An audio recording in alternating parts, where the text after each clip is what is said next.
following program is intended for mature audiences.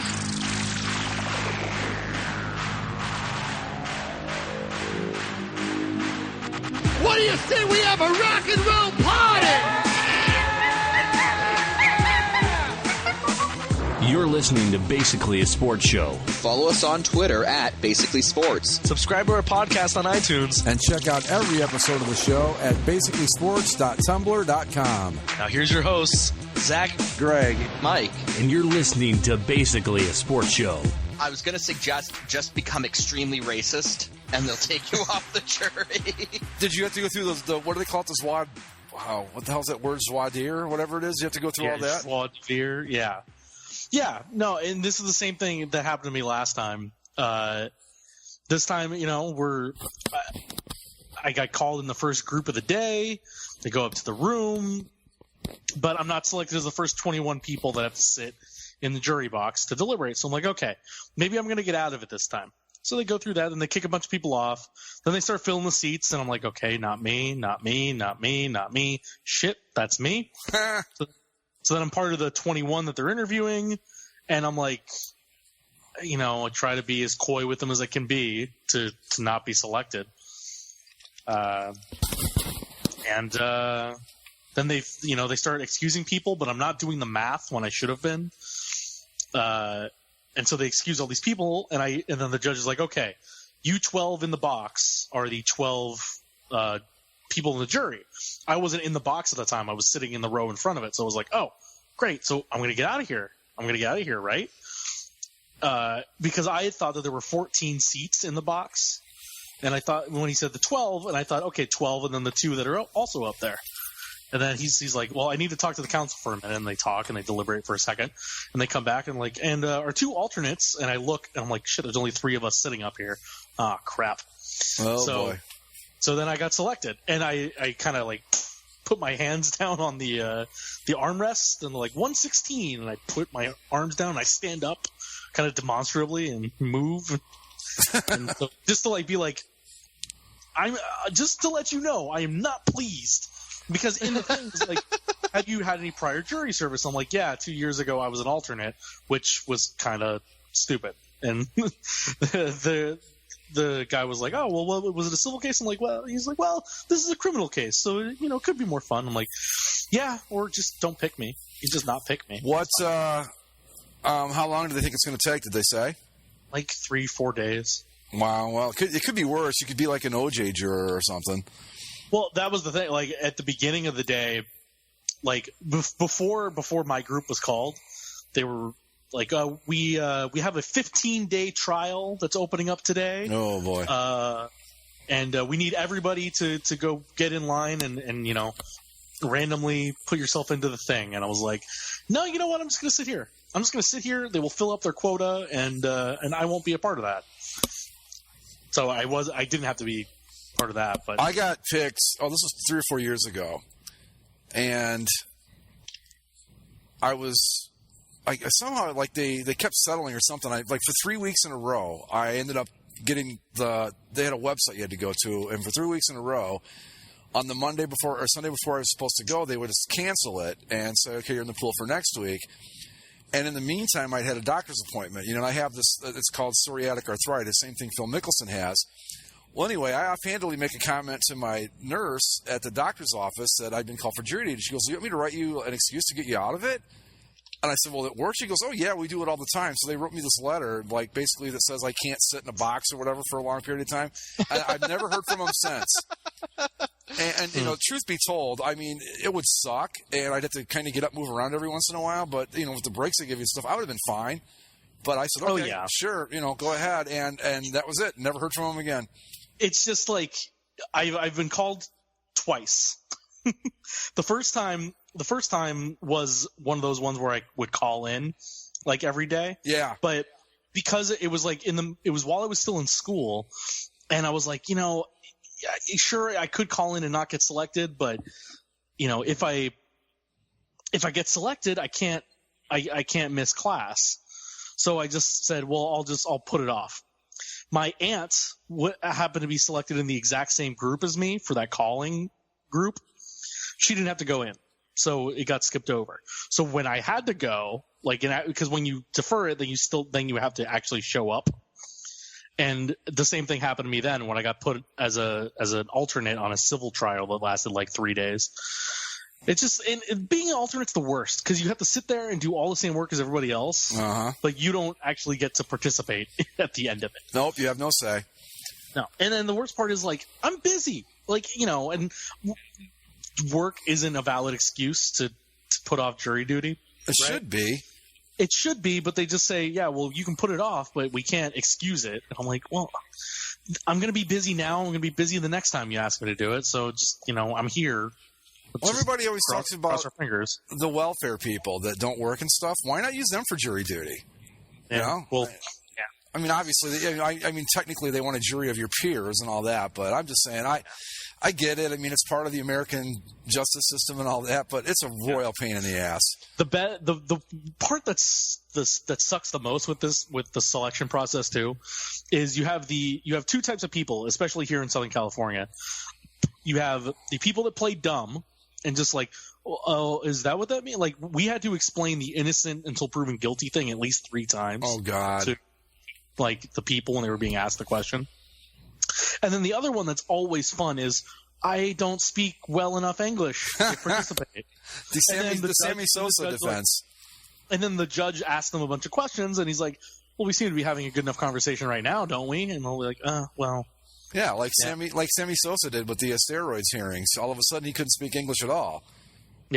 He did fine in interviews and all that until it came time to be on the stand, and then all of a sudden, he didn't understand a word. Well, it's stupid. It's stupid. Like, I get it. It's a privilege. It's an American right. It's you should be proud to serve on the jury. It's a responsibility as a citizen. It's a pain in the ass, is what it is. Yeah. But the nice thing about it is that you get paid very, very well to do this. Oh yeah, $15 a day.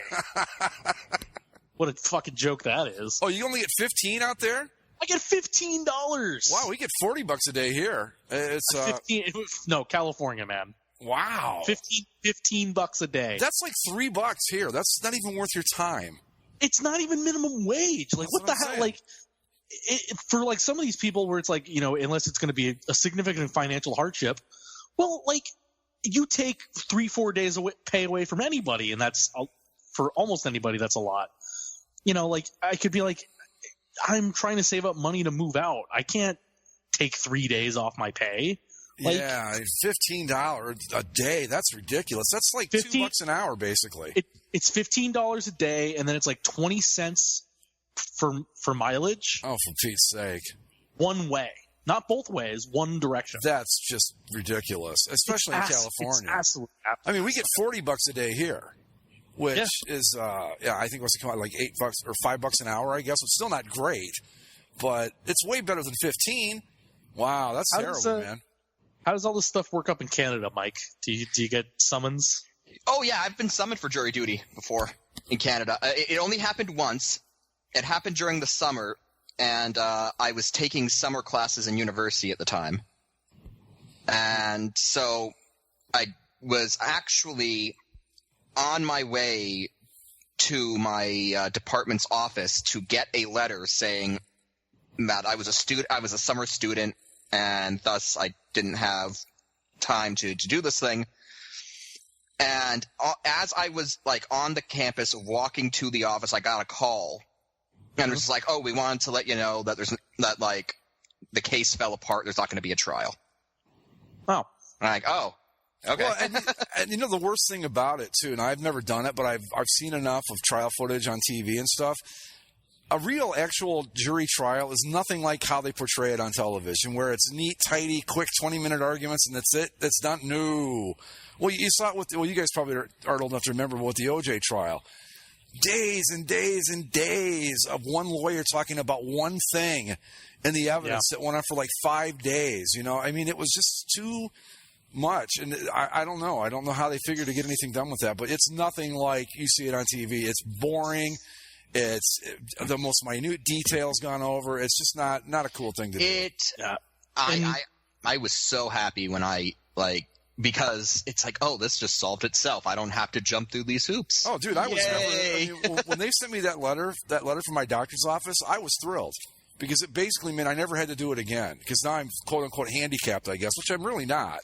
I hope no one's listening from the, from my county or whatever, from the county court system. But yeah, I was thrilled because it was like, because they told me, they said, once, that's it, you're out. You'll never be part of the pool again. I'm like, oh, what a shame. And, yeah. I even acted like I was bummed out. Like, gosh, I really kind of wanted to do this, but I can't. See, and they're like, "Oh, well, don't worry about it. It's fine." But we can't ever use you again, and da da da. And I'm thinking, okay. My dad got quite a laugh out of it. I'm like, Dad, I got selected for jury duty. He just laughed. He's like, "You're not gonna go, are you?" I'm like, "I don't know." The thing is, though, I mean, we all should probably take it more seriously because it's important. Yeah, well, and like. The letter that summoned me was almost like a guilt trip. It was like, as you know, democracy, trial by a jury of one's peers is one of the highest rights of our Commonwealth, and you should. Every time you go, they show the same orientation video from like 1997 of just people saying how much being on a jury was a great experience, and it was very interesting, and I couldn't wait to serve my country again. And it's just like, no, when we got in there and the judge was like going down, everybody does the thing, and then the last question he asked everybody was like, so do you think you can do this? And they're like, and everybody was like, I mean, I'm here because I have to be. I was seriously considering for mine, like if I actually had to go in, I was going to start I was just going to start laying down some like not so subtle racism. Just my grandfather tells me every single time that we've gotten one in the mail, he's like, just start talking about those people. But here's the thing, guys. I mean, we all joke about it, but the truth of the matter is that if a judge thinks that you're doing that just to get out of jury duty, he will cite you for contempt, and then instead of sitting in a jury, you're sitting in a jail cell. Right, and that's I can't sit there and like lie about it. So I was just kind of vague. Yeah, like, I'm a reporter. I cover stuff. Yeah, that's what I tried to use to get myself out of it, was that I was a media member, and that usually will automatically disqualify you, but apparently that wasn't good enough. No. But to really show you just what a horrible, rotten person I am at the core. I really kind of wanted to do it, but at the time I was working second shift, and the main reason I wanted out was I didn't want to get up at 8 o'clock in the morning. If it hadn't been for that, I would. If they'd said, come in at 3, I would have been all over it. But it was like, nah, I can't do it because I work till 11 every night, and I'm just, I'm on a schedule where I sit up till 2 and I'd sleep till 10, and getting up at 8 in the morning, that might as well have been 4 in the morning for me, and that's why I wanted out of it. So yeah, not only am I a horrible American, but I'm a lazy one at that. Yeah. Well, what are you going to do? I agree. But then you had people in there too, like, because everybody was saying they didn't want to be there. There was one lady that once she wasn't even the person being asked, but she's like, there's this man over here, because the defendant's there. He's like a 20-something guy, and I'm sure he doesn't like hearing that all these people don't really care to be here, but those are the ones that are going to be deciding his fate. Well, the truth of the matter is if he didn't want to be there, don't commit the fucking crime. We don't have to worry about it. Yeah, we all get to go home. That's my thing too. Is like if you didn't steal whatever you stole, then I wouldn't be sitting here. Well, while we're talking about this, did you have to steal that Kit Kat? Did you have to steal that Kit Kat? While we're talking about this is something I've heard brought up before about jury duty, and I'll see what you guys think about it. Have you ever heard the idea floated of having professional jurors? That's your job. That's what you do. No. There are people that love doing this. Yeah, I think that people that were trained to do it, too, wouldn't be the worst idea. Yeah. Because let's be honest about it. If one of the three of us got involved in some high-profile financial, white-collar crime case that involved stock trading, I'd have no fucking clue what they were talking about. I mean, maybe you guys would. I shouldn't say all three of us, but I certainly would have not the faintest notion of what they were talking about when they got into these intricate laws about trading and blah, blah, blah. And, and I'm going to decide that. That'd be the job of the lawyers to explain that to you, though. That's but still. I know. You can explain a heart transplant to me, but that doesn't mean that I should be deciding whether somebody should have one or not. That was because when I was sitting there listening to all these bumbling idiots sit up there and like, oh, innocent, guilty. I'm not. No, he's guilty. No, but we haven't shown you any evidence. Oh, well then he's. what would you vote? Guilty. No, you're supposed to vote innocent. It's like these people didn't understand, and I'm sitting there thinking of this exactly, where it's like you could get somebody that takes like ethics classes, right? Or all these useless degrees that people take, like philosophy. Yeah. Just like make them professional jurors. I want to point out that you were talking to the philosophy student of the year at Ohio State, and I forget what year it was, but yeah, that was not my major. That was not my major. Career, right? That was not my major, though. No, but yes, I was the philosophy student of the year at Ohio State. So you were there to play school, is what you're saying? More or less, yeah. But I think that trained professional jurors, granted, now it's not in the spirit of the way the law is written because it's supposedly a jury of your peers, but as they noted numerous times in the O.J. Simpson case and throughout the movies and the dramatizations and the documentaries, the jury that he had in that case was hardly his peers because it was a bunch of black people, middle-class people, and the truth of the matter is, and the strictest definition of peers, it should have been a bunch of old white guys judging him, and it wasn't.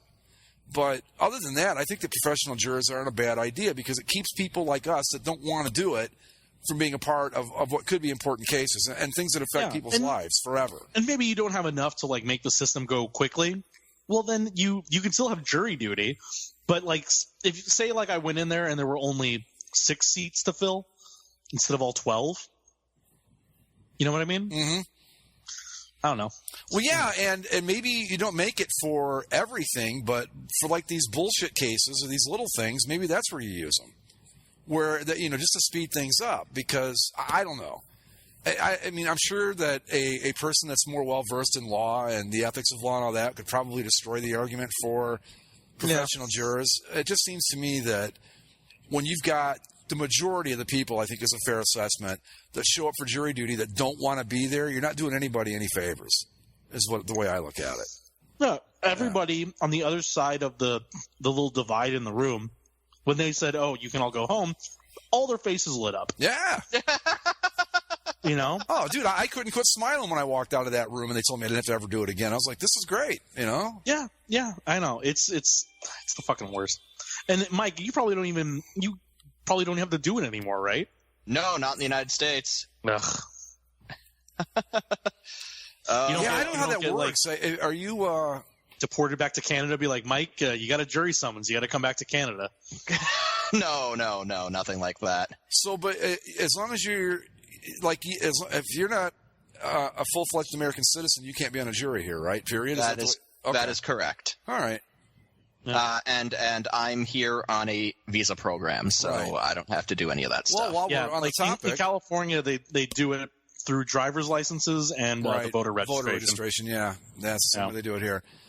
So, but speaking of that, Mike, have you ever thought about? I don't know if you're going to stay here long enough or what, but if you say if you decided I'm going to stay in Florida the rest of my life, would you become an American citizen? Yes. Would yes. You? Okay. It would be. Definitely. Except the Stars and Stripes, Mike. If you're a curling juggernaut, join us. Shut up. Women's hockey juggernaut too, by the way. Oh, shut up. Yeah. We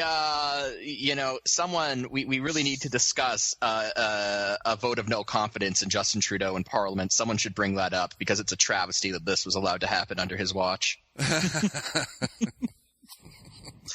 Oh, America. It's just karma, Mike. You were beating us up pretty bad a couple weeks ago, so of course this was going to happen. But yeah, I just was curious about that because I don't know how. I mean, I don't know. Can you stay here continuously on a work visa? Or does it, I mean, I know it runs out, but like theoretically, could you work here for 15 years on I guess a continuing visa type thing, or how does that work?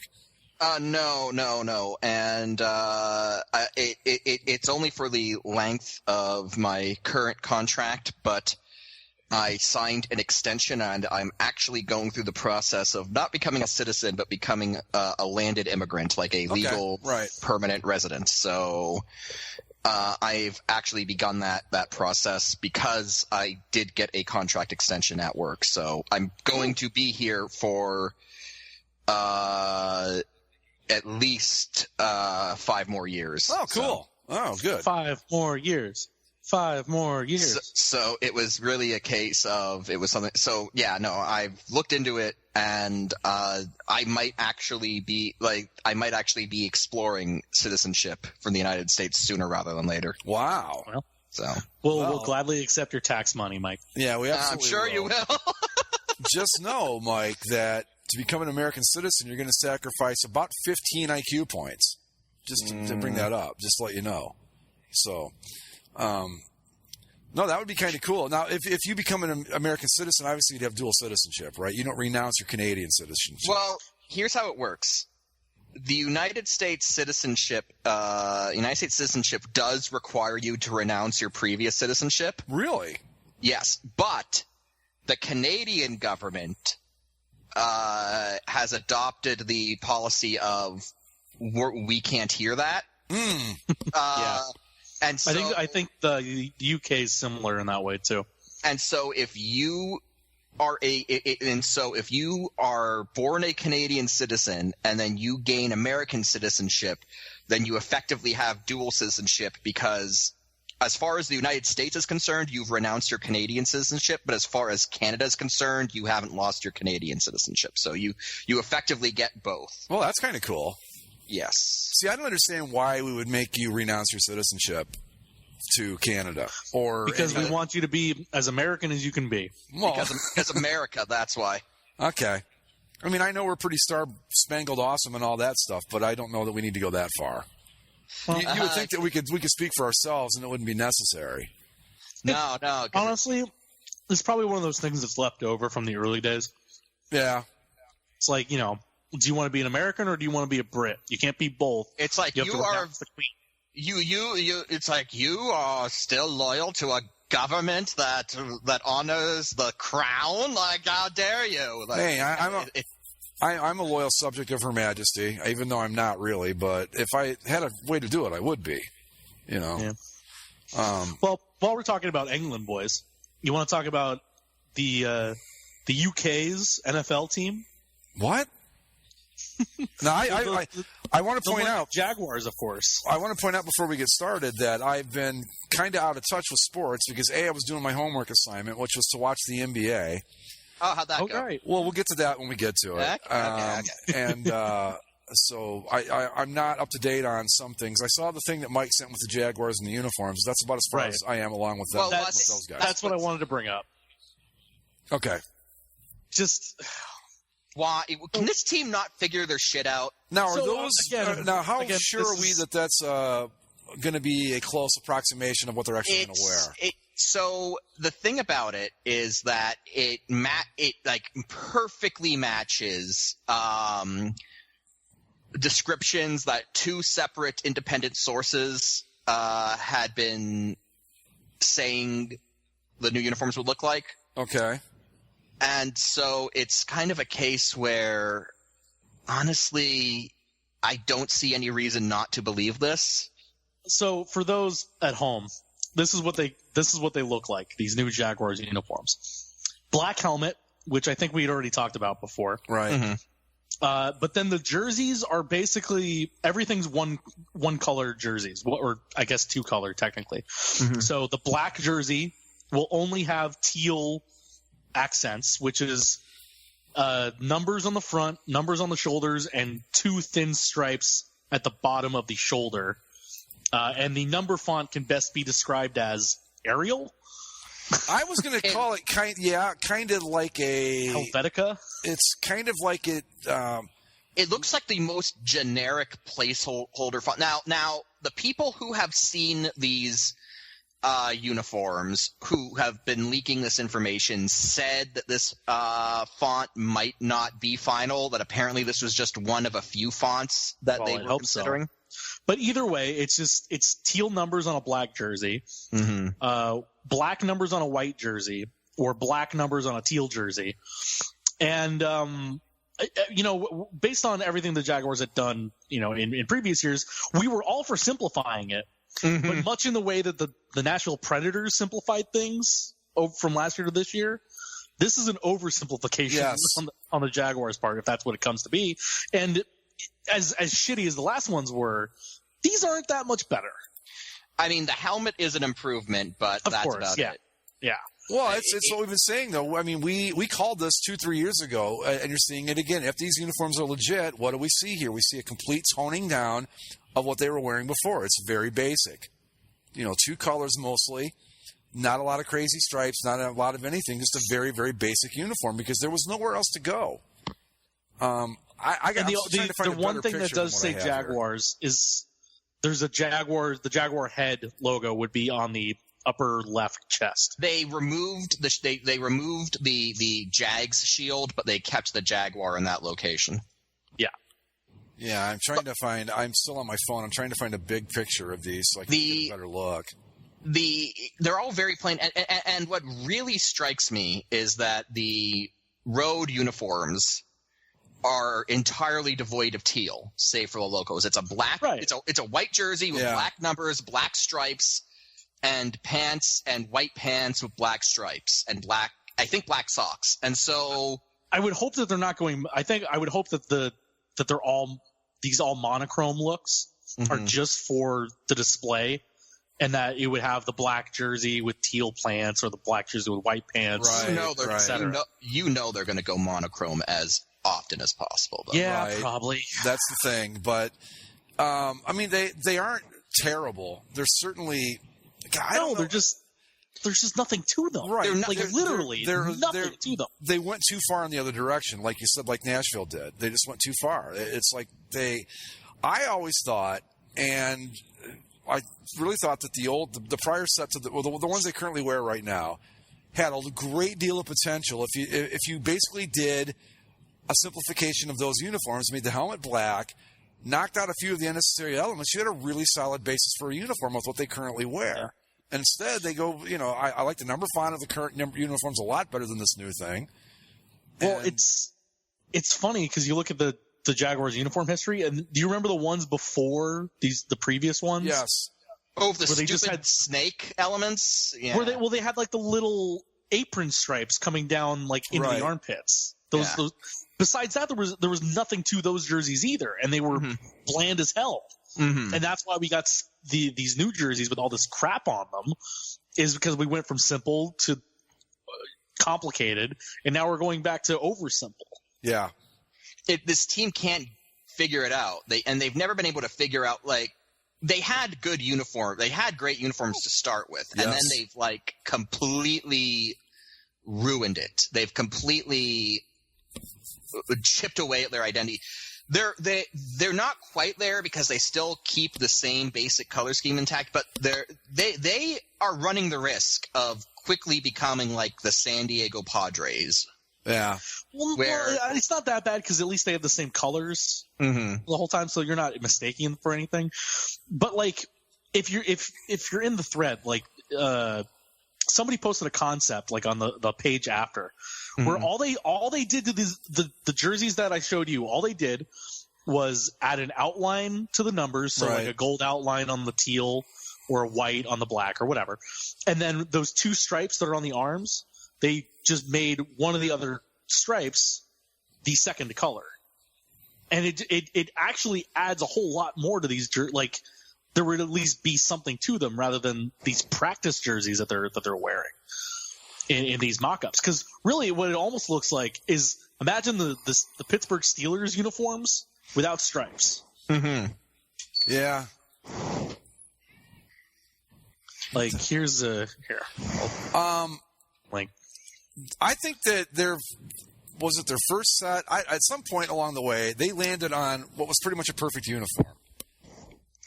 And I don't remember if it was the inaugural set or if it was like a tweak or two down the road from that. But you know where I'm talking about, the era where their uniforms were just dead on the money, perfect. I've actually got I'll pull one up because I actually have a picture saved that I think perfectly exemplifies. What year are we talking about? Oh, I'm talking about the one. I'm talking about 90. I'm talking about the 96 look where the year that they beat the Broncos in the playoffs. That look was pretty. Yeah. Was that their first look? I'll know it as soon as I see it if it was the first one or not. It was the one that had the block numbers. Right. And it had the block numbers. I don't know, like the block numbers, like they perfectly matched the striping patterns and everything. Just popped so beautifully. Yeah, that's the set. Yeah.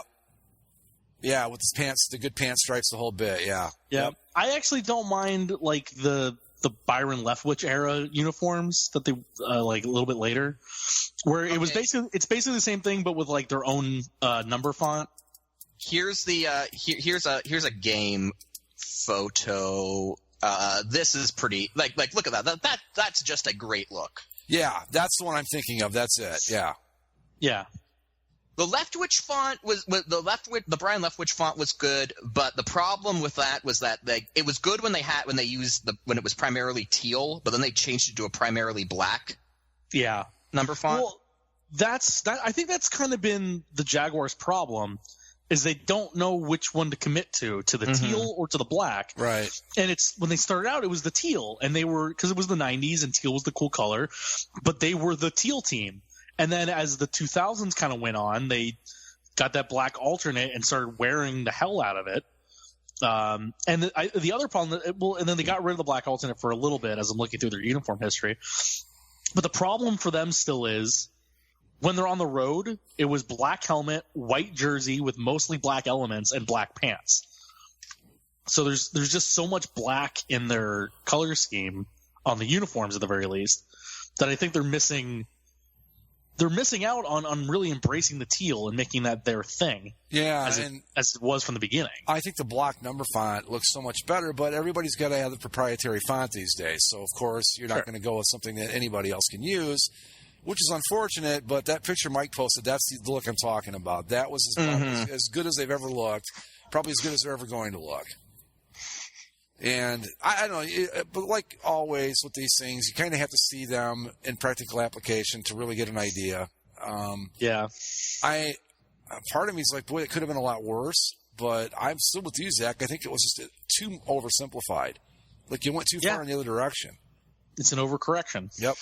It's an overcorrection to the point where I don't even understand how it's possible, because surely someone during this design process would have been like, don't you think this is getting a bit too bare?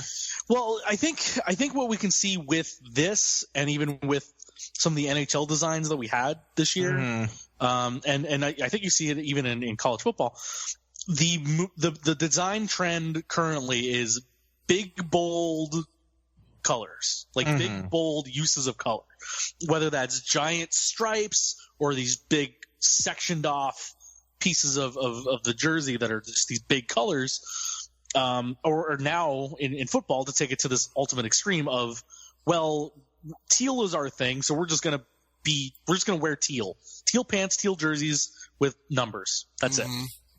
And it's certainly a way to go.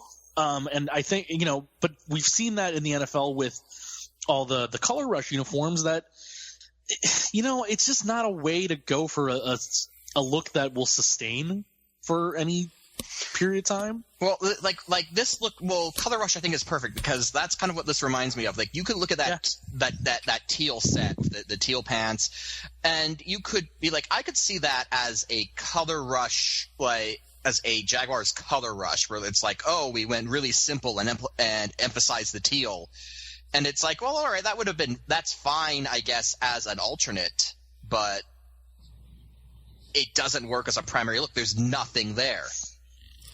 Yeah.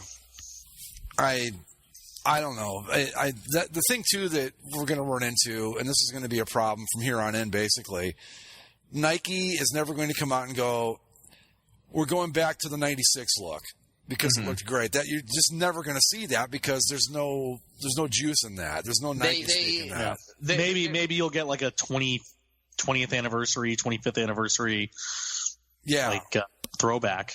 But you're never going to get that as a primary uniform ever again. No, and it's the same thing that we see with the Dolphins. Yep. Oh, I was so disappointed to hear that they weren't going to go back to the throwbacks. There's this flawed mentality in sports branding that says, oh, if we go back, that's going backwards. That's no good.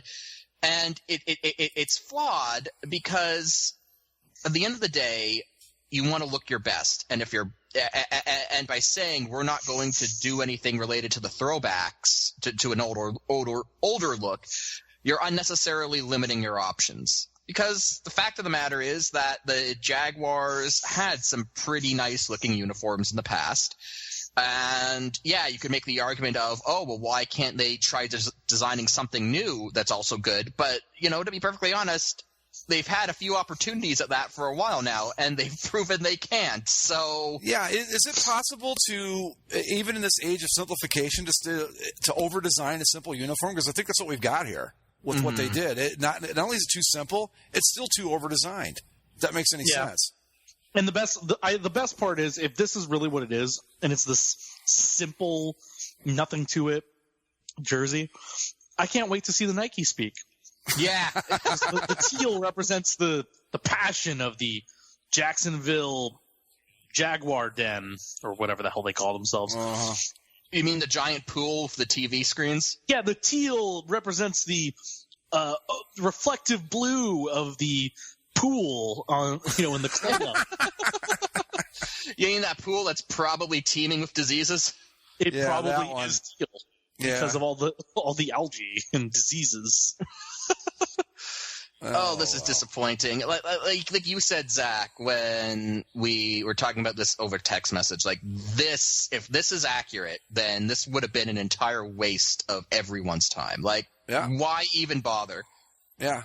Honestly, I'm not even the biggest fan of the current Jaguars look below the neck. I know a lot of people say, oh, if you exclude the helmet, it looks fine. And I don't necessarily think that. But I take the current look with just a fixed black helmet over this. I mean, at least the current look has some character to it. Okay, like with the current look, I'm one of the people that thinks that other than the helmet, it's okay. It looks pretty good. But there are things, I've got to get a look at it here. There are things that I would get rid of with that uniform. But I have to see it first so I can tell you. All right. Like, I'm looking at the Immortal Blake Bortles here. Okay, the little, I don't even know what you call it, the little gold spots on the shoulders on the black jersey, got to go. I'm okay with the teal sleeves on the black jersey, but the little fangs or whatever those things are, that's got to go. But they're just little touches here and there that I think if you cleaned that uniform up, you would have, again, not a great uniform, but certainly a step above what it currently is. And better than what they're allegedly going to, I think. So it's got some potential, I think. But it's just, I don't know. I was going to ask this, too, while we're talking about this. Of all the new uniforms we've seen in the NFL over the past, what's it been, 6 to 8 years now, do any of them strike you as a uniform that you could see a team wearing 20 years from now? The only ones that come to mind, well, the first one that comes to mind for me would be the Bills' current set. Bills I can see lasting, but that was a Reebok look actually that Nike just adopted. The other one, the only Nike one I would say that falls into that would be the Vikings. I was gonna say the Vikings, but the thing that strikes me is the little sail sort of things that they have going on. Yeah, like sure it could last a while, but you know what those are going to become. Those are going to become the Denver Broncos. Where remember when the Broncos jerseys first came out, the Nike ones, and it was like, oh wow, that's innovative. Look at that, that's cool. Yep. But then after a few years, it's like, oh, those have been around quite a while, haven't they? Yeah. Oh yeah, where suddenly everyone just realizes that it's very dated, and it's like, oh, that's what's going to happen to those Vikings jerseys because they look great now. Yep. I think they're some of the best that Nike's put out, but give it 5 years and you're going to be looking at that saying like, I need a new one. Exactly. It's one of my favorite looks in the league right now, but it's not built to last. It's just not, and that's what I think the problem we're going to run into here.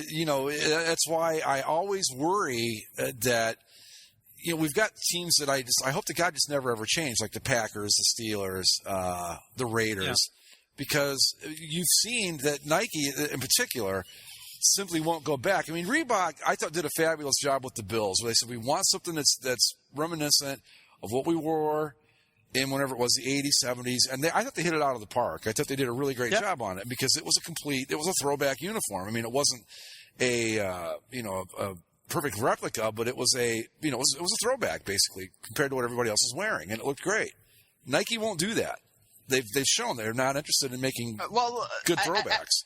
At the end of the day, the end of the day, they might be, but it would be up to the team to draw that line. Because right now, I mean, ultimately teams have the final say, and it's going to have to come down to one team being like, no, we want to wear. We want to go back to this look. Yes. And you make the uniforms, so you make it happen. Right, because Nike, I mean, I don't want to make it sound like Nike just says, no, we're not going to do it, and that's the end of it.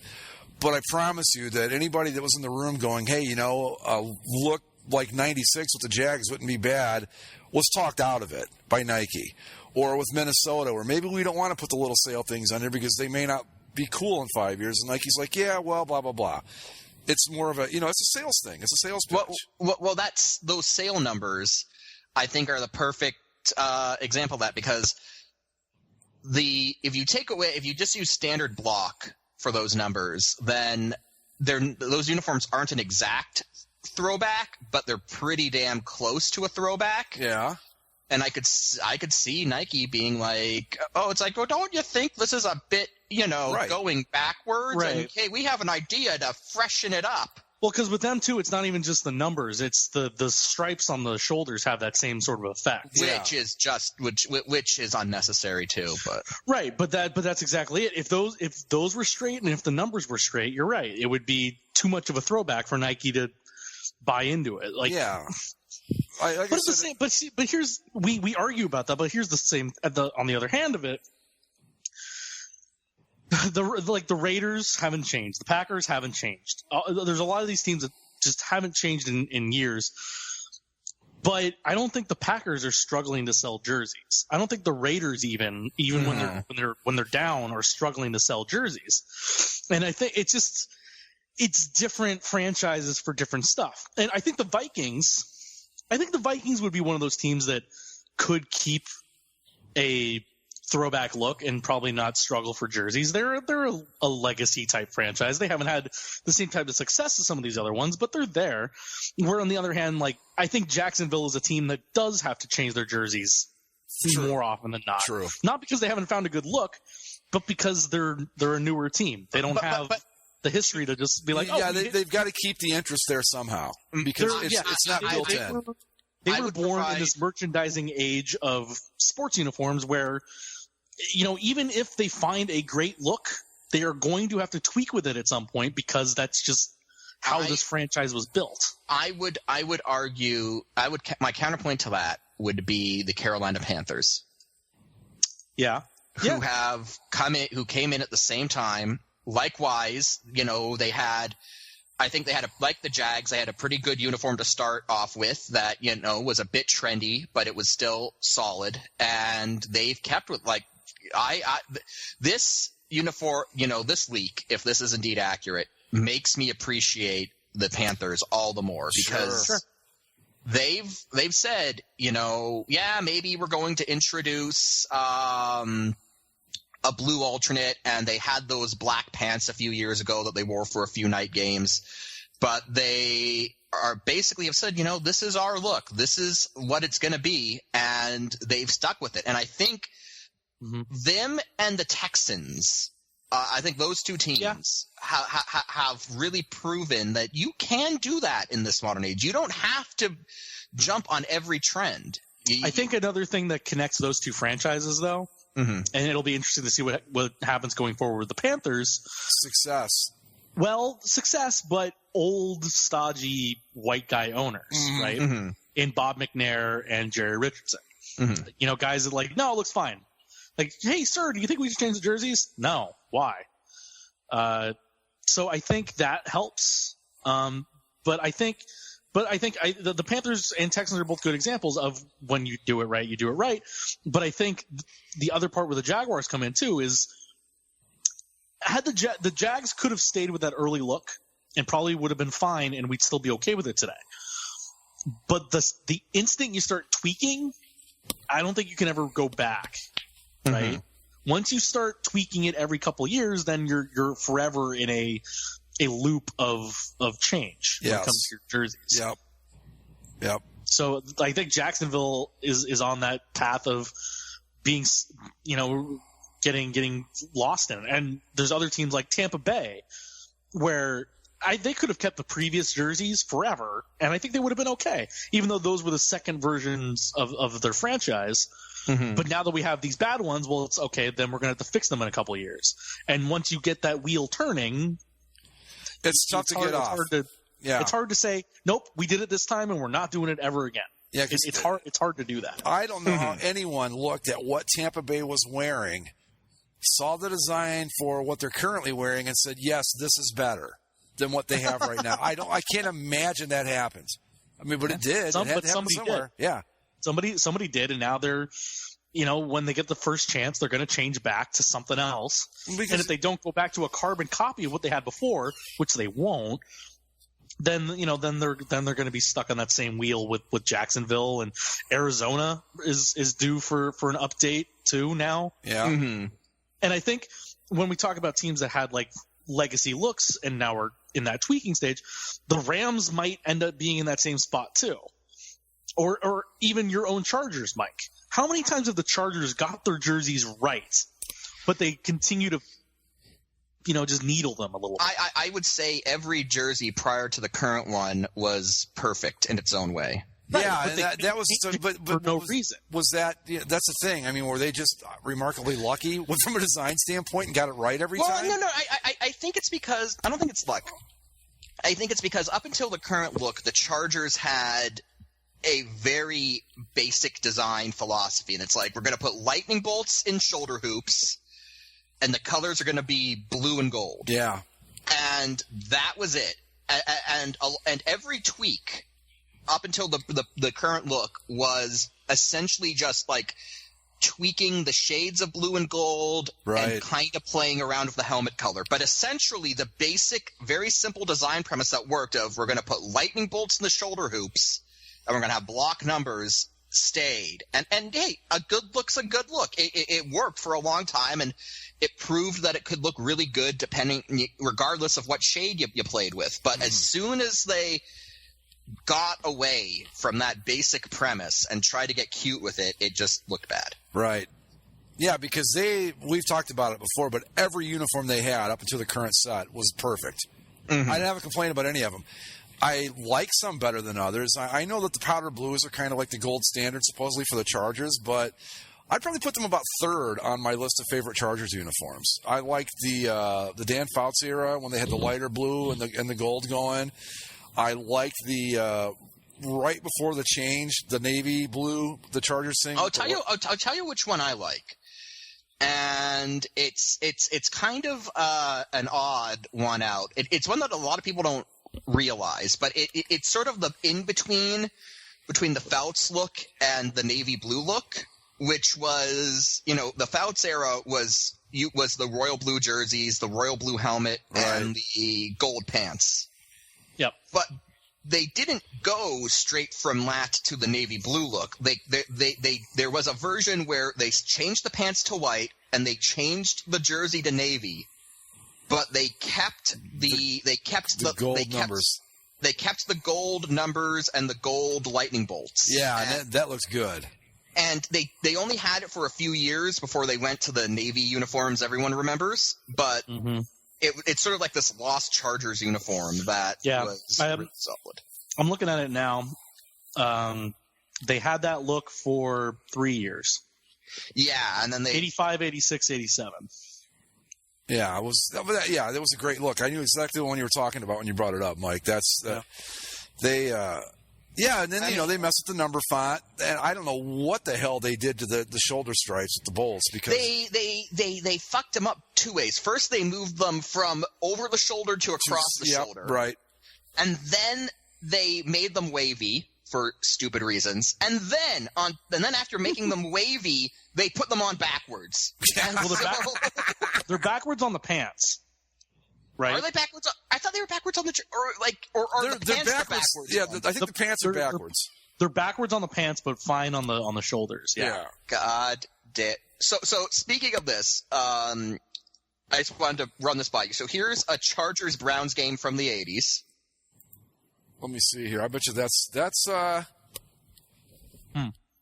Pretty good, right? Pretty good. Yeah, that was great. Yeah, I'm going to say that's 86. I'm trying to figure out the season. And then we got a Chargers-Browns game from the 90s. That looks pretty good. That's a good-looking football game. Let me see here. Wait, where is it? Yeah. Oh, well, hold on. I can hit the arrow here. Yeah, yep. And this is what that looks like now. No, I'm not clicking on it. I refuse to click on it. Well, the Browns are another interesting case. They've already said they're going to switch up first chance they get. So what do?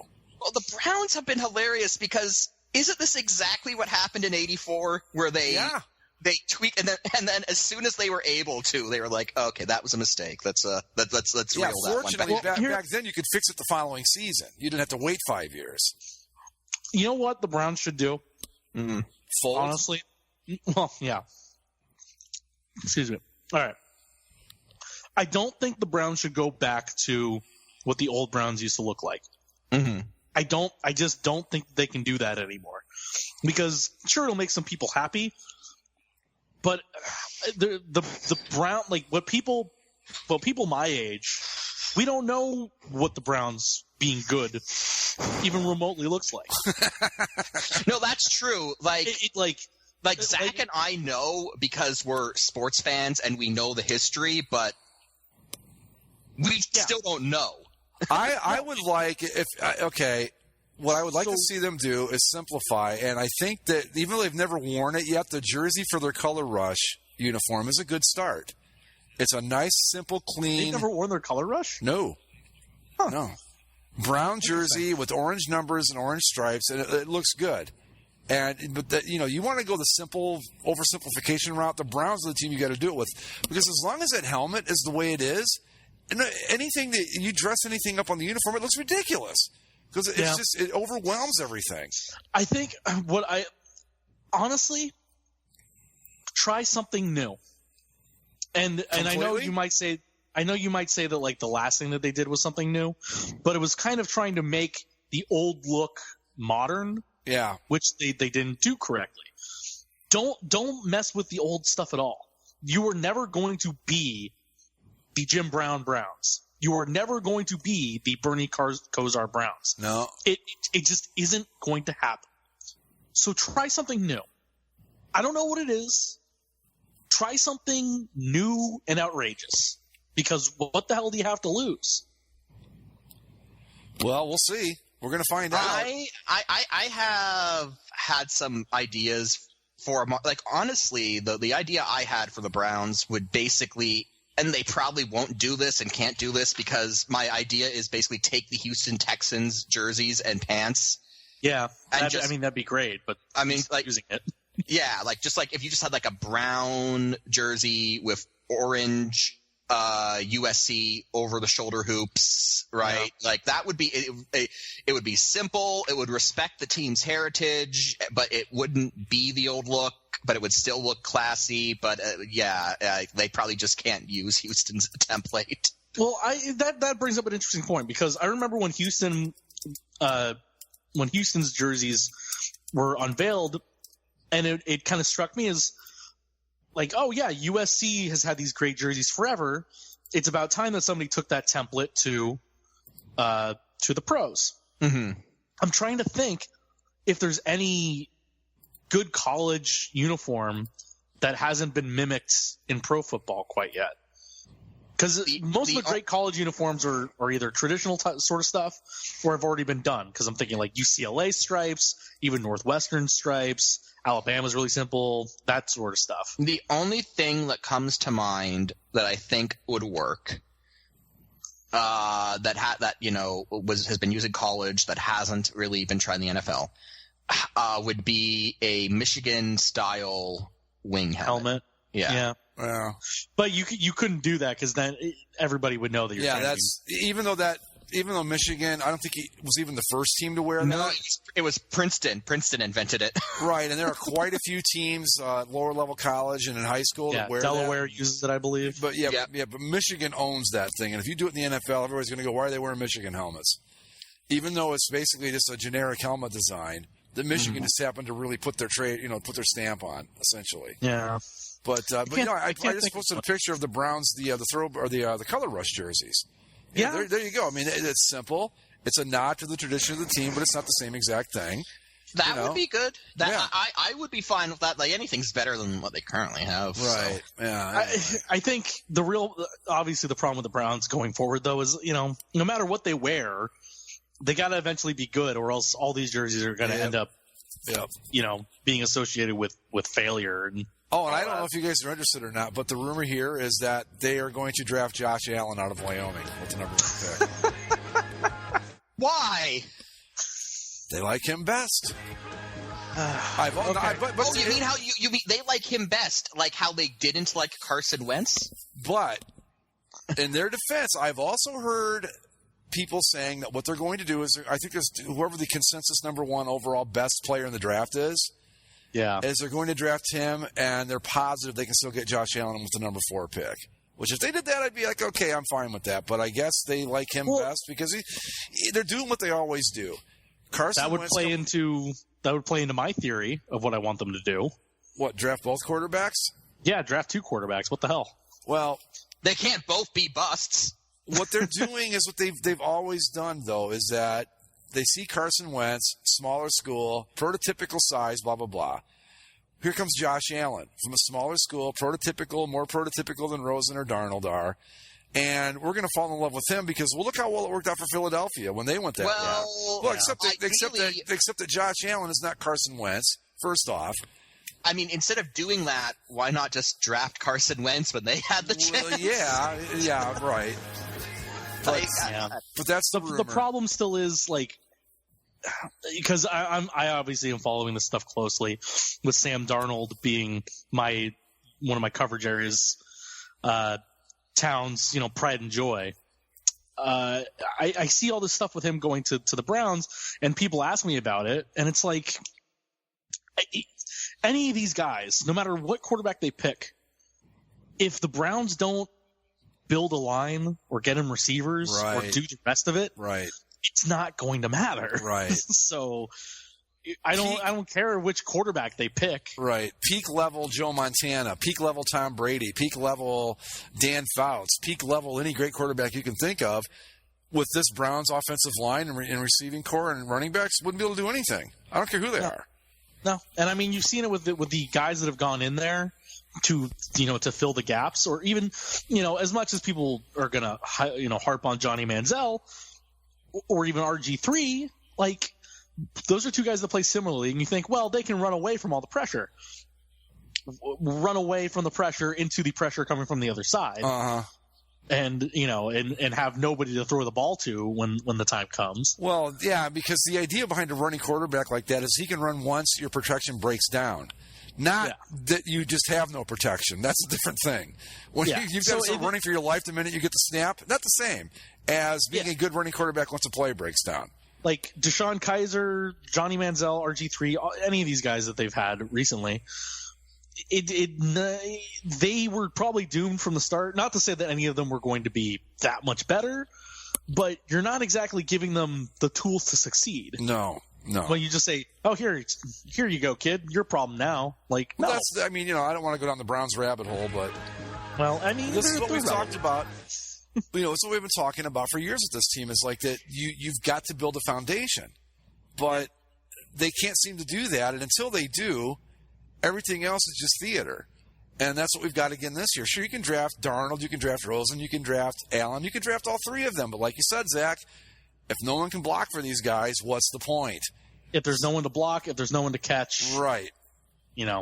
I know that people around here, they're like, boy, if one of these guys works out, Super Bowl within a year, it's like, no, because right now they've got a receiving core that the 3 of us wouldn't be a whole hell of a lot worse than.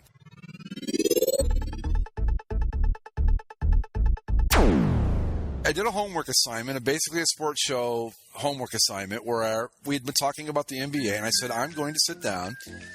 It's only supposed to be a week, but we took last week off. So it's been 2 weeks now where I sat down, and I made an honest, sincere effort to watch the NBA.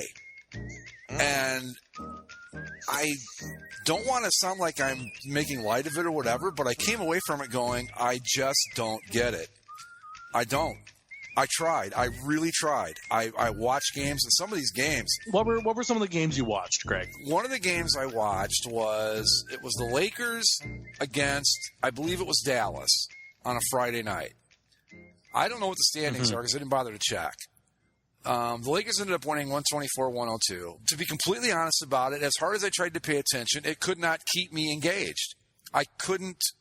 This is weird to me because I used to love the Lakers and I loved basketball, but it just bored the hell out of me.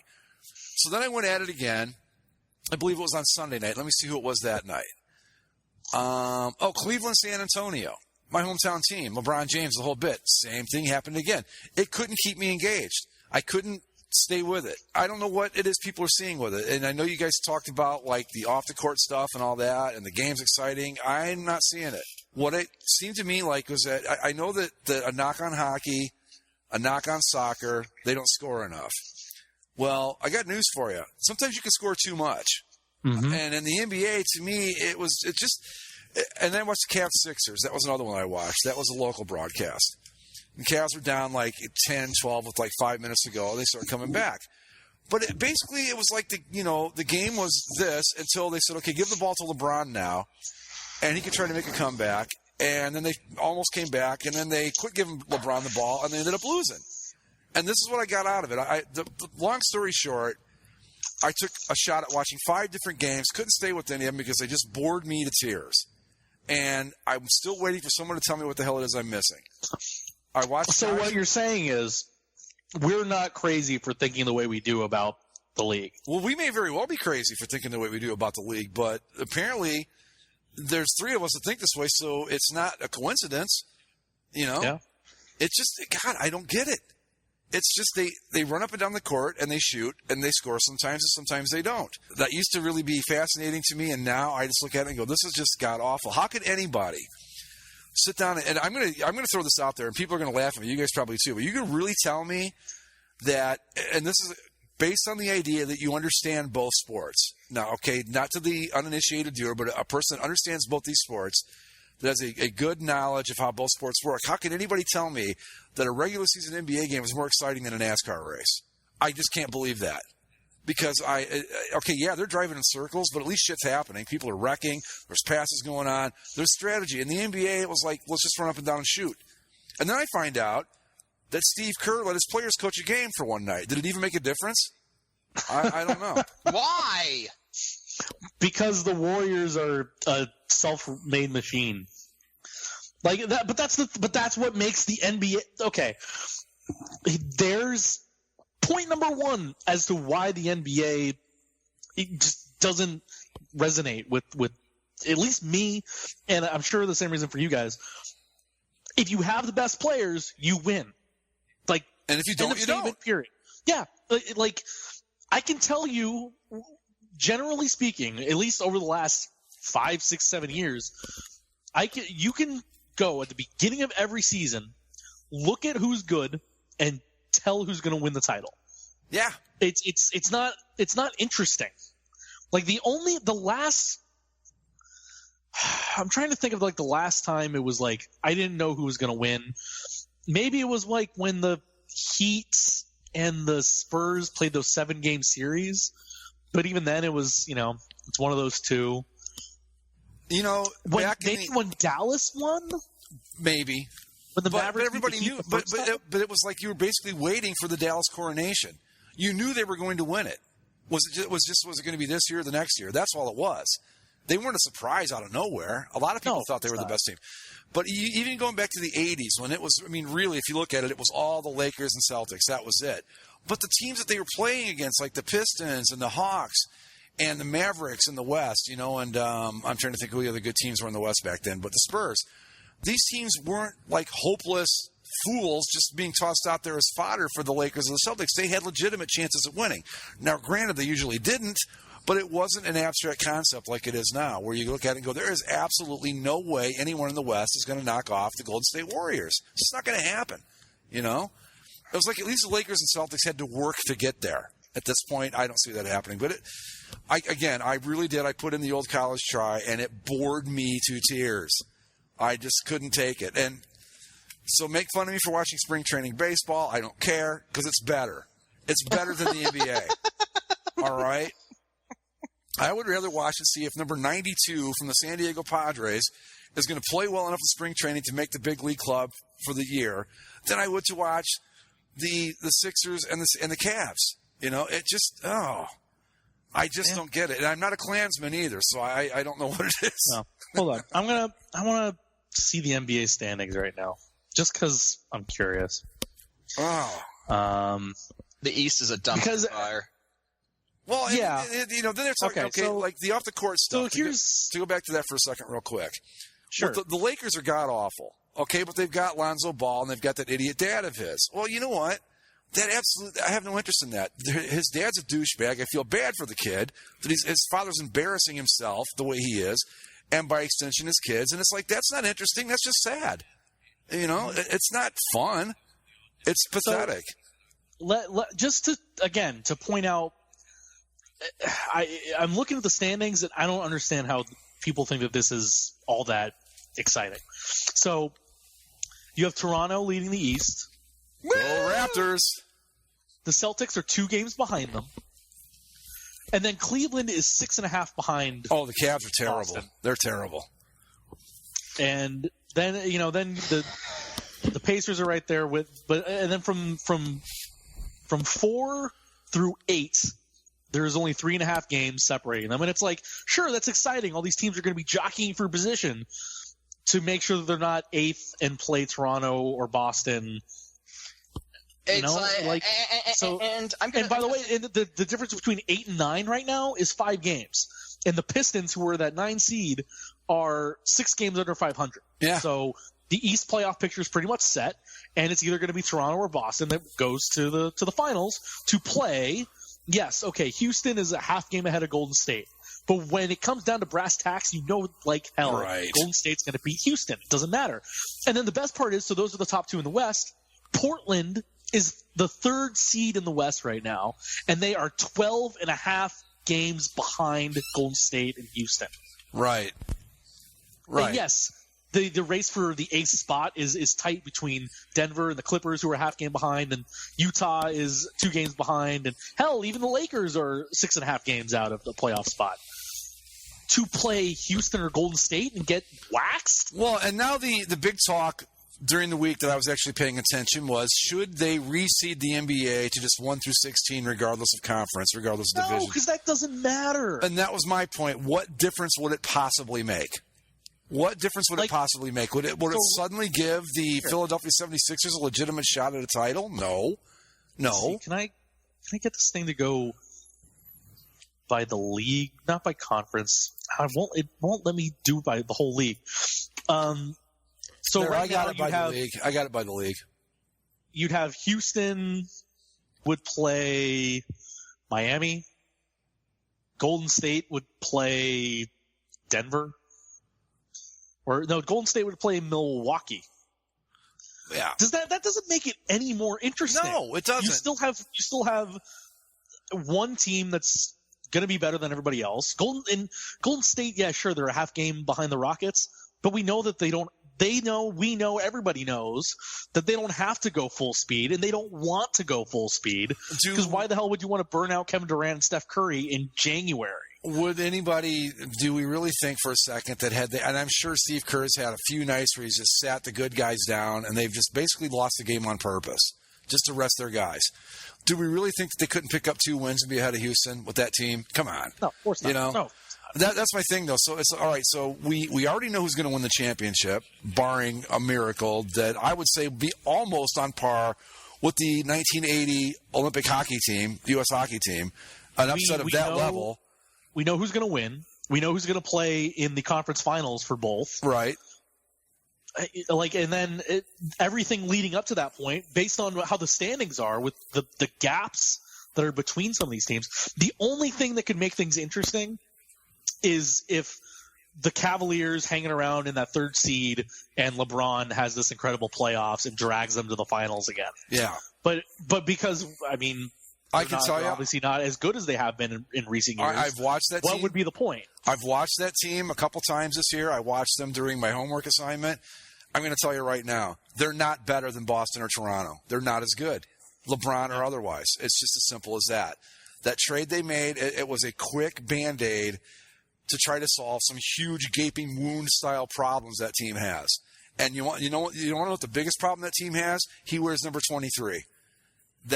He runs the show there, and I don't care how good you are, you can't do that. But it'll be great to see him in purple and gold next year. I'm looking forward to it. I really am. I mean, he did what he's supposed to do here. He came back and won his title. Feel free to go wherever you want now, man. You know? Yeah. No, and hey, if as much as we crap on the NBA right now, if the Lakers with the group they have right now, if they got LeBron, right, I'd be in. Oh, me too. I'd watch a few games. I wouldn't be able to watch it day after day, game after game. It just isn't going to happen. But but you give me LeBron on my Lakers, and make them relevant again. I'm back. I mean, again, not like I used to be, where if the Lakers were on in the '80s, I was there. But it just. This is the thing about this sport. As long as you know the end result. It's like watching the middle of a mystery movie that you've watched 10 times. Okay, it just doesn't make any sense because you already know how it's going to end. You already know who committed the murder or whatever. Yeah. So why watch the middle part? Yeah, you're not going to watch an M. Night Shyamalan movie twice. No, exactly. Why would I watch The Sixth Sense like 5 times in a row? Because that's basically what you're doing by watching NBA games. Yeah. And the quality of play, it's pretty good, I guess. And so just for argument's sake, if there are NBA heads out there, and this way they don't get all over me, the Warriors have played the Rockets. It looks like 3 times this season, and the Rockets have won 2 out of the 3 meetings. Hey, the Rockets won by 1 point, and they've won by 8 points, and the Warriors won by 10. Well, I'm gonna even make the allowance that the Rockets could possibly beat Golden State. Okay, great. So that's all of the intrigue in the Western Conference. That's it. Yeah, that's it. Yeah, if Houston won, that'd be cool. Yeah, get some blood in there. You get James Harden a ring or Chris Paul. That would be a cool story. Except that I'm going to say right now, as a Raptors fan, I don't even feel like there's much to live for. Because what are we going? What's the end goal? Okay, the Raptors have a chance to legitimately win the Eastern Conference. So what? They'll lose 4-1 to Golden State if they do. Yeah, I mean, your best hope is that Houston does knock off Golden State and make it more competitive. But hey, you'd get to put up an Eastern Conference championship. I mean, that's nice. But ultimately, guys... I mean, ultimately, and see, that's the thing that's sad, too, is if you're not one of these elite franchises, that's the best you can ever hope for, is like, hey, we made the finals. That's good enough for us. We're talking about like, even... I bet Utah Jazz fans cherish those Western Conference championships. We hear a lot for the possibility that Houston may actually be good enough to knock off Golden State in the playoffs. I really doubt it, but we'll even allow for that possibility. So we've added one thing to the mix, and it's one thing, like a 10-1 shot. We're not talking about of the 16, or what would there be, 16 playoff teams. We're talking about 3 of them.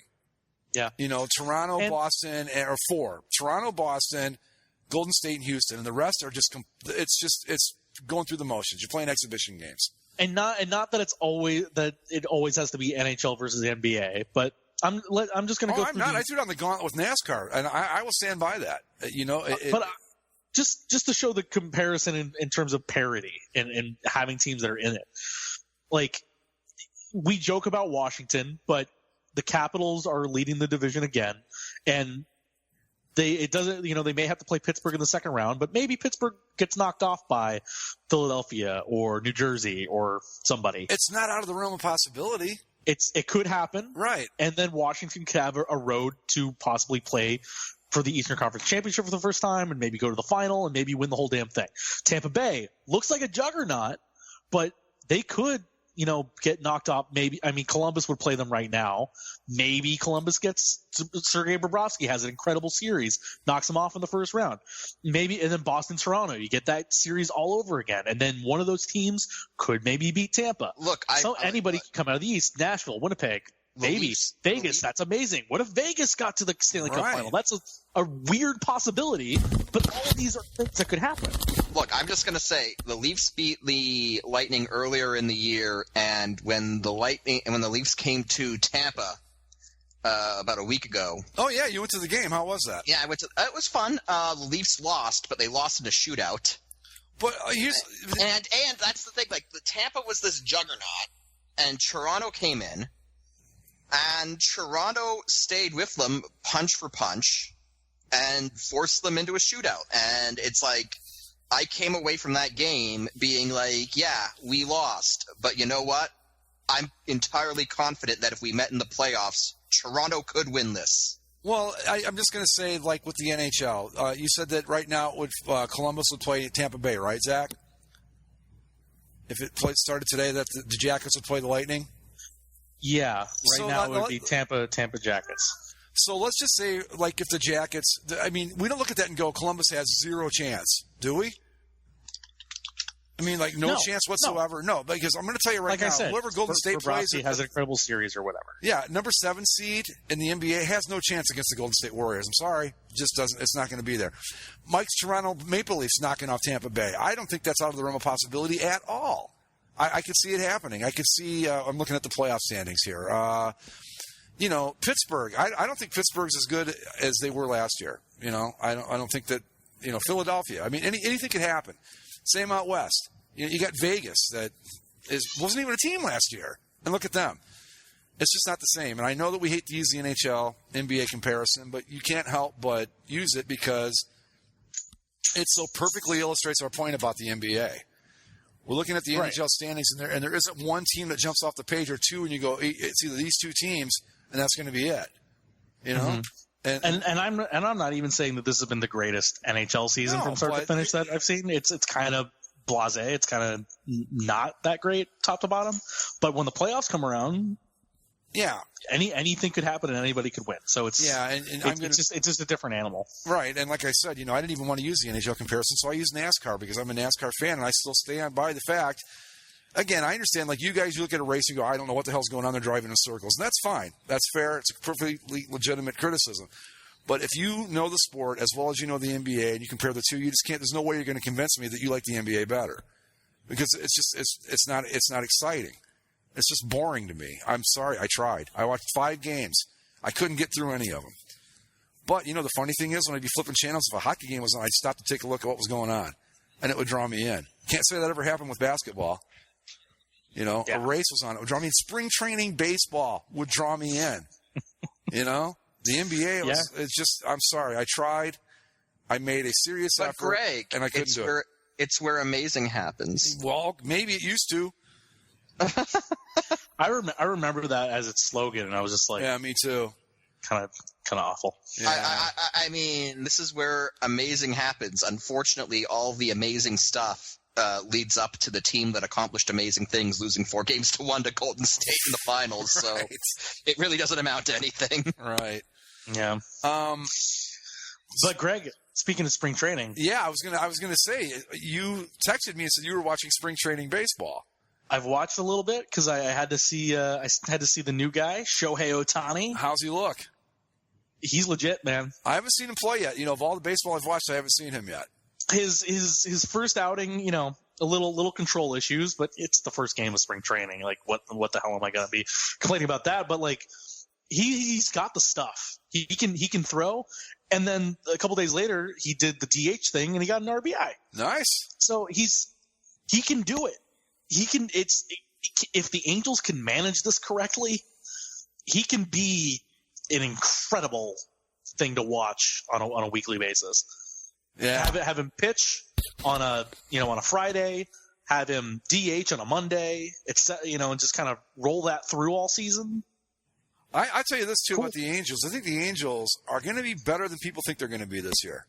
I do too. I've some of the moves they made, they got a couple guys that are maybe older, right? But I think that there's more to this team than there has been in the past few years. I agree completely. And especially if Ohtani can pitch to his capabilities, his expectation level that everyone's put on him, then that's a dangerous guy to throw out there, and you hope that the other guys stay healthy, that Garrett Richards doesn't, Right. you know, I still don't know why he didn't just get the damn Tommy John surgery, but, you know, he's okay so far. And then, you know, Mike Trout's going to be Mike Trout, and there's guy like filled in the rest of the guys in spots to be competitive, and I look at the West, and there's really not, like, the Rangers aren't there. I guess the Astros. I always forget that the Astros are still over here now. Yeah, yeah, and they're pretty good.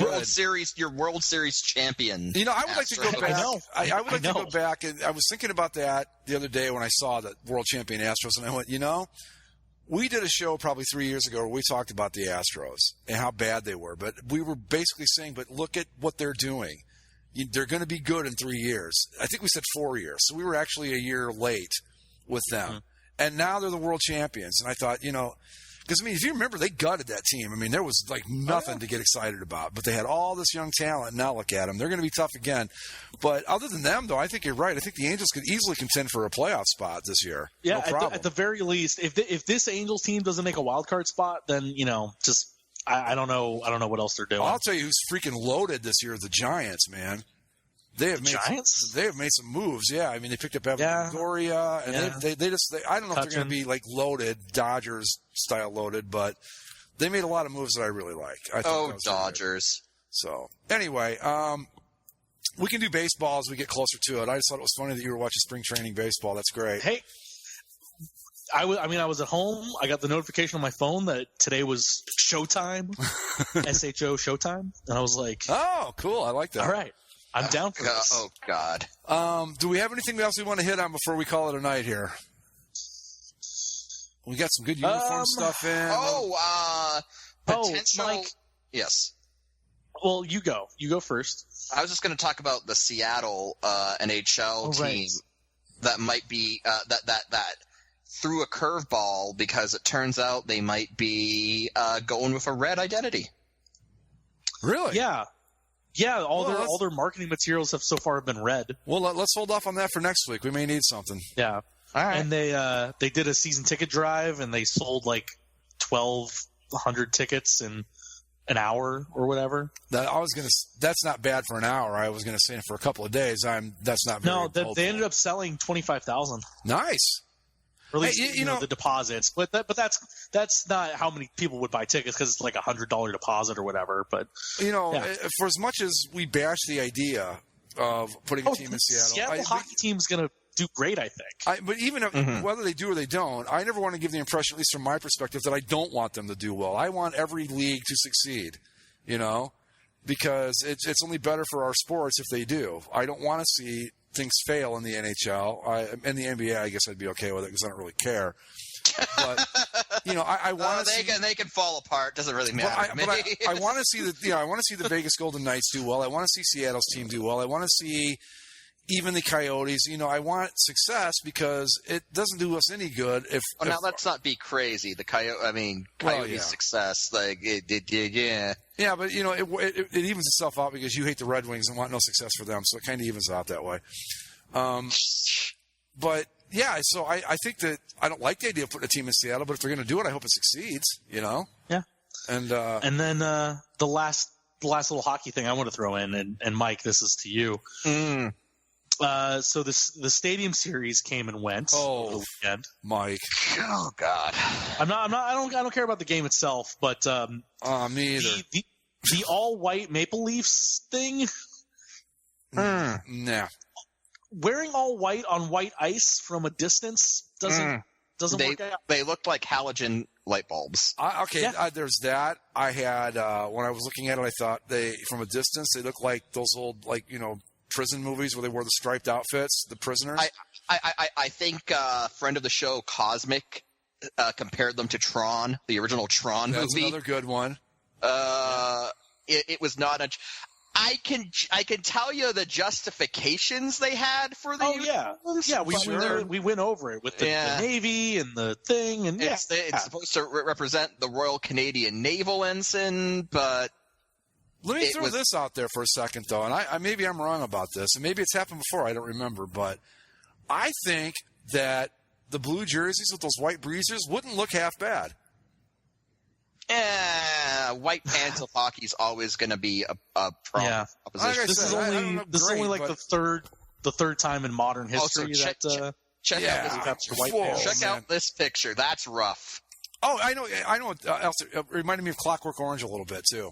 I mean, look at that. This picture in particular really emphasizes the Tron aspect of it. Yeah, right. Because the jerseys were so clean, but the ice looks kind of dirty. It's one of those natural ice. Like it doesn't look pure white. I mean, it gets scuffed up. I was going to say it looks white until you compare it to something white like that. Yeah, and then you go, it's whoa. white until everybody skates on it and all the snow builds up and the shadows and the light and it all of a sudden doesn't look clean, and then you have these white jerseys going up against this off-white background. Right. The all-white look did not work for your guys, Mike.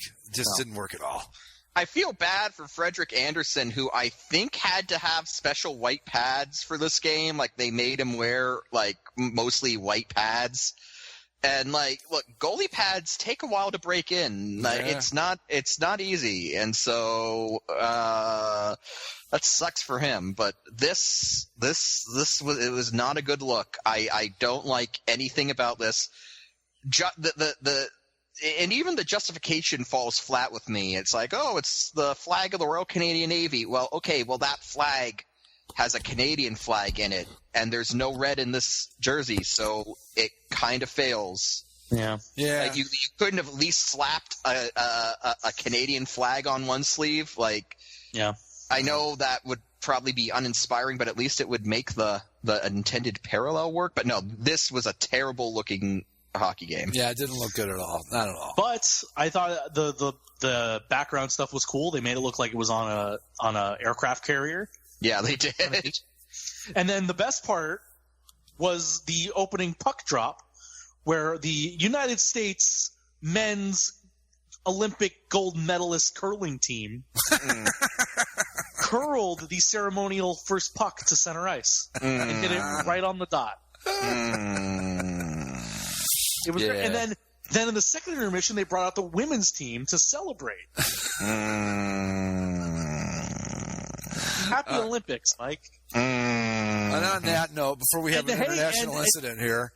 And not Russia won the gold medal. Oh, who the fuck cares? It was like that's the one thing. Like, I felt nothing when Canada got eliminated in men's hockey. It was same for the men, the U.S. men. It was like, you shoot out to the Czech Republic. We were watching the freaking, the Flint Generals take on the God who knows what,